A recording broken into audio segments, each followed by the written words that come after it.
every once in a while our guests from Fox end up being folks that we know. And certainly we are well aware of John Eichelberger, former state senator and state co-chair of the U.S. term limits, and we'll talk with him about that this morning. He joins us on the line in our visit this morning, presented by Marcus & Mack, voted best law firm and best personal injury lawyer 3 years in a row in the Best of Indiana County contest. Visit them online at marcusandmack.com. John, good morning. It's good to have somebody local, huh? Hey, I appreciate being on, and it's nice. I'm doing some radio shows this morning, and I'm all over the country, so it's great to be on one in Homer City. A nice snowy day here this morning, too. Hey, yeah. You know, your former colleague, Don White, of course, has spent a lot of time on the air with us here, and I'm sort of in the same boat as he always was when he was in the Senate, and he always said, you know, your term limit, that happens every election, and responsible voting is something that I've always been an advocate of, but it gets to the point now where term limits are becoming a very, very popular way to maybe transition our Congress so that people don't get so ensconced. And I think you feel that way, too. Term limits are not only a thing of the future, they're here now. Yeah, it's becoming a bigger issue now. I mean, the polling's always been around 82% for a while, hovering around that for the popularity of term limits for Congress, and it's up to 87% this year. And that's a Pew poll. It's a good poll, and it's across party lines, Democrats, Republicans, Independents. Everybody very strongly supports it. I think it's because we've seen the decline mentally and physically of some of the members of Congress. Joe Biden's president, and people visibly see that there are problems. I mean, there's a lot of other problems that go on behind the scenes with influence and money and control. Those are other issues which are very important. But I think people see the visible issues with some of the folks that are down there. Just that Dianne Feinstein guy. Mitch McConnell's had, problems here that have been notable. Nancy Pelosi. And then you have people like Chuck Grassley. It's been in for I don't know how long. I think 70s maybe. He's like 90 years old. Mm-hmm. People start to think, maybe things are different, and we should start to get some people out. They also see the dollar figures of elections and how difficult it is. I mean, we've set records in Pennsylvania with Dave McCormick and Bob Casey this year, and it's almost very, very difficult, if not impossible, to get out an incumbent. McCormick did it, which was really something, but it doesn't happen very often. No, and with McCormick, he's a good test case for this because he's been an advocate of term limits. Yes, he has. In fact, he made it part of his campaign, and Bernie Moreno, who won in Ohio, was my counterpart there. He was the state chair for the U.S. Term Limits Organization in Ohio, and he beat an incumbent there this year, so he's a new U.S. Senator.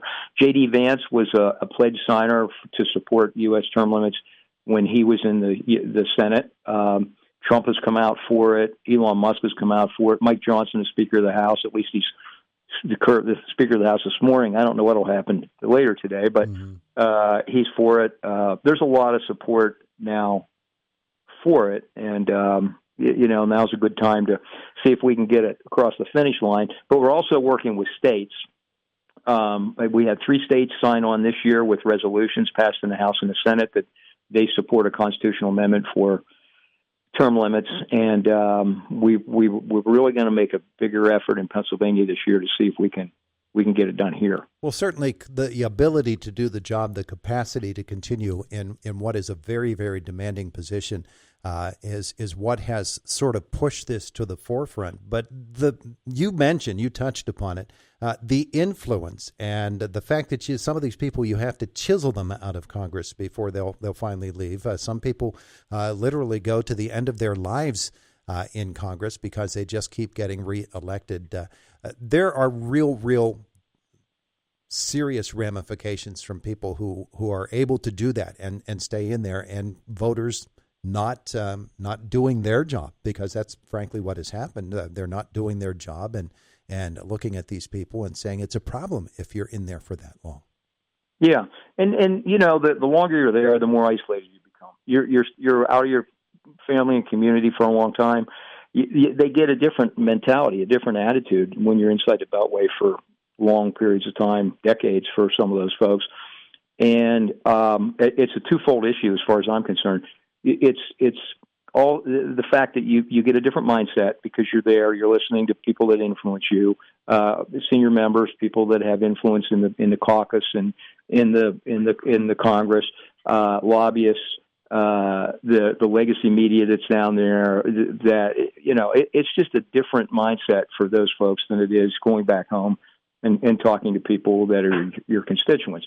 The other thing it does is it isolates you so that you're gone a lot. And people don't even know sometimes where people are, what they're doing, because they don't see them. And they can say, well, I'm in Washington, or I had another event today, or whatever. Another thing that's happening in the last couple of weeks is this story about this congresswoman from Texas, Kay Granger, who hasn't been to the House since May.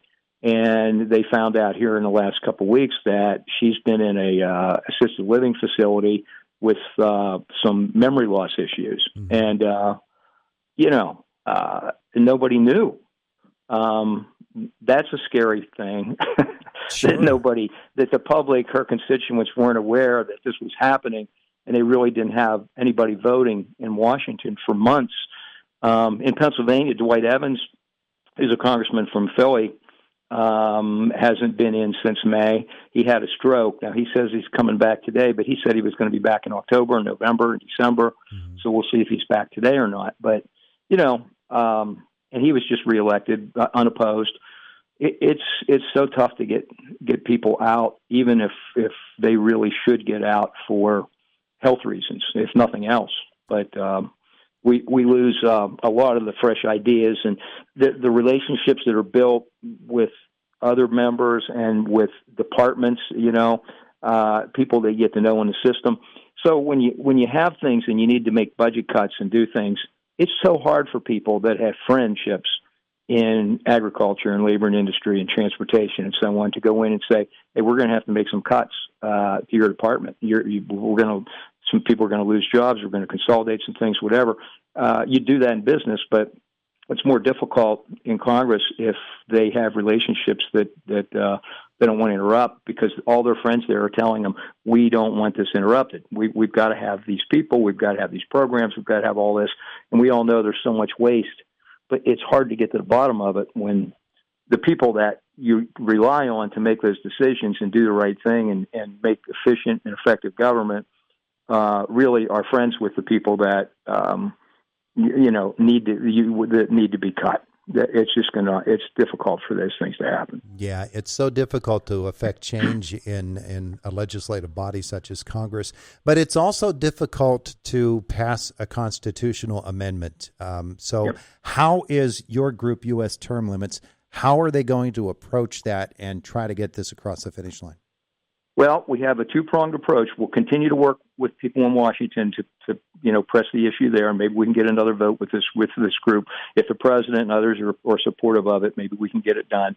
But we're still working state by state. And practically speaking, when you look at the history of how constitutional amendments have worked, if they've started with states, what's happened is the states will continue to gain momentum once they get to some kind of critical mass where Congress feels, look, this is an issue that we're not going to stop. Look, states are signing on every year. We're going to make this decision. We're not going to be forced into it. We're going to go ahead and do it. And that's what's happened a number of times in the history of constitutional amendments in our country because they don't want to be pressed into it, forced, and look like they didn't cooperate. So they'll at some point make that decision. And we've got well over 20 states that have passed some kind of resolution for term limits. So we need 2/3, which is 34. So, pretty soon they'll get the message that people across the country want that issue addressed. John Eichelberger, our guest, former state senator here in Pennsylvania and the Pennsylvania State co-chair of U.S. Term Limits. Tell me about the organization. How do people learn more? Yes, thank you. USTermLimits.org. is the website. And if they go there, they can sign a pledge. They can read about it and learn more about it, how Article 5 works. They could send a check-in to help support staff. I mean, I'm a volunteer, but they can volunteer. They can do all sorts of things. But learn how you can contact your legislators, federal and state. Those kinds of things are all in the website. So that would be a good exercise for folks if they're interested. Terrific. John, you ever going to get back into an election race? I doubt it. I tell people if the circumstances were right, but they'd really have to be right. But, I have an insurance business and I enjoy that, and we're doing well, and it's good to be back in the private sector and go to work every day and help people. It's a nice feeling, but so it's good to be close to home. My office is in Altoona. I live outside of Altoona, but so we're not far away, and glad to speak to some local folks about the issue. Yeah, we'll probably see you at a Curve game here coming up this year. Yeah. Hey, we were the most famous city in the country here a couple weeks ago. Telling you what. Luigi arrest. So that was big. That was really something that who would think, in our region of the country, that he would just show up here at a McDonald's and get picked up by the local police department. That was very shocking to me, but that's how that all ended. So and that was a real I guess snapshot of the way America is today. The reaction to all of that and all of the negativity that surrounded it. That was just sad. With that. It was terrible. Yeah, in fact, I talked to somebody from Indiana County that was coming over here to do security work at the McDonald's, because they had to have paid security for a while after. I don't know if they still do or not, but that's a sad state of affairs that, a McDonald's would have to have security in a town like ours because of that, because they were afraid of repercussions from people, but yeah, it's the way it is right now. It's sad, but we'll get past that. But we were proud of everybody here. Police department Altoona Police did a great job, and the local people that were involved, the person or the customer, and then the McDonald's employee that called, they handled it just right. Grabbed the guy with no problems, no resistance. They had him, and they really did a very professional job with that whole thing. So we were proud of them. Yeah, absolutely. John, thanks for the visit this morning. Appreciate it. You bet. Thank you. Thanks for having me on. Have a great New Year. You too. Thank you. It is the voice of Indiana County. It's WCCS 101.1 FM, AM 1160, and WCCSradio.com. You just heard the police, or rather the fire truck siren as they were going by. Nothing yet posted on Indiana. Oh, wait. Yeah, no, nothing yet posted on Indiana County 911. We'll follow it up and let you know if there's something you need to know. It's Indiana in the Morning. It is WCCS 101.1 FM, AM 1160, and WCCSradio.com. Fox News is next at the top of the hour, and then it is a visit from Mr. Brian Kilmeade.